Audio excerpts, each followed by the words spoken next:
let's go to the next one. Okay, so this is the packaging options. And so I mentioned Netflix earlier and that one size fits all packaging.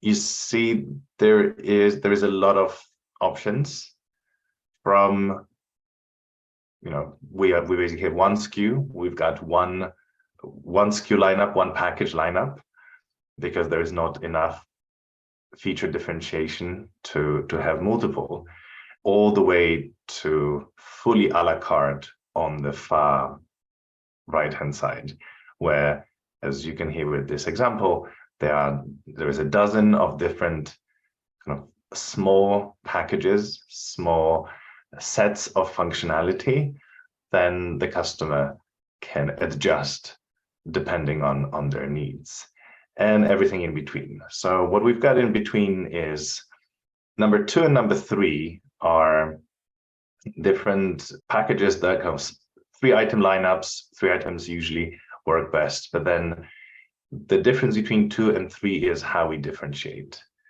The good, better, best is starting with some basic needs all the way to most advanced needs, the most expensive ones. However, the use case or kind of buyer profile driven packaging is for cases when the needs differ.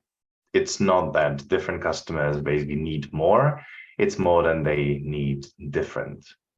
And so they're not used interchangeably. It is your product is either good for one or the other here.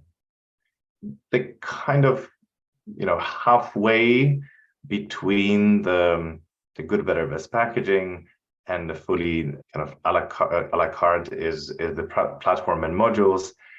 It is trying to maintain some recurring revenue, usually optimizing for the requirements of the finance team and maintaining that recurring revenue that is kind of doesn't depend on what the customer adds atop, and the different modules. So it's a little bit like think of it as an a la carte with some kind of fixed element that is relevant for everybody. So let me walk you through the kind of pros and cons for those. On the next slide, we will go through the kind of when each of those would be relevant for what situations. Starting again from one size fits all, this is the kind of market takeover strategy. It almost never maximizes revenue. So again, pricing in kind of its philosophy is about making sure that we have options for different types of customers who have different willingness to pay. So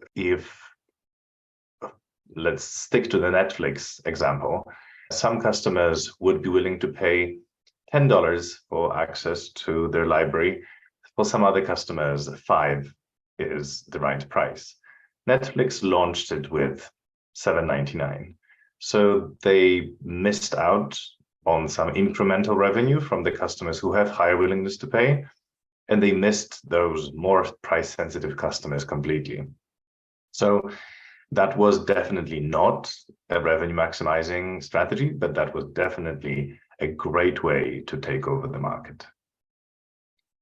For the use case and profile driven pricing, that is used relatively rarely because it's predominantly in a situation when different cohorts and types of users use the product very differently for different use cases. So there is no kind of cross-sell or upsell. That's when sometimes it would maybe make more sense to separate those use cases and have let's say at Zoom, we had Zoom for healthcare, and it was a kind of different functionality that Zoom for education, because customers who need HIPAA compliance and some kind of dedicated medical features are not going to be cross-selling to the education-based features. So that is relatively kind of a bit of an outlier, but it might be necessary in some cases. Sometimes it's good to consider whether those different use cases should be launched as different products, and each of those products would have its own good, better, best. Finally, in the middle, we've got the good, better, best, which is kind of the reigning kind of queen of lineup design of packaging. It provides cheaper and more expensive options. So that's where we can adjust the price point to willingness to pay. And also over time, it offers growth. So that's predominantly what we are probably going to gravitate towards. One but is that I think I've mentioned, if we have too many options here, then it lowers conversions. And it is difficult to be very flexible with good, better, best. So once there is too many features or the product is already very mature, that's what I mentioned kind of the goal setting part. When the product reaches so much maturity that it is difficult to kind of cram all of those features into the lineup with all the set of add-ons, that's when some simplification needs to be done, because too many options kills conversions. And then we've got the most flexible options, option 4 and option 5 on the far right-hand side.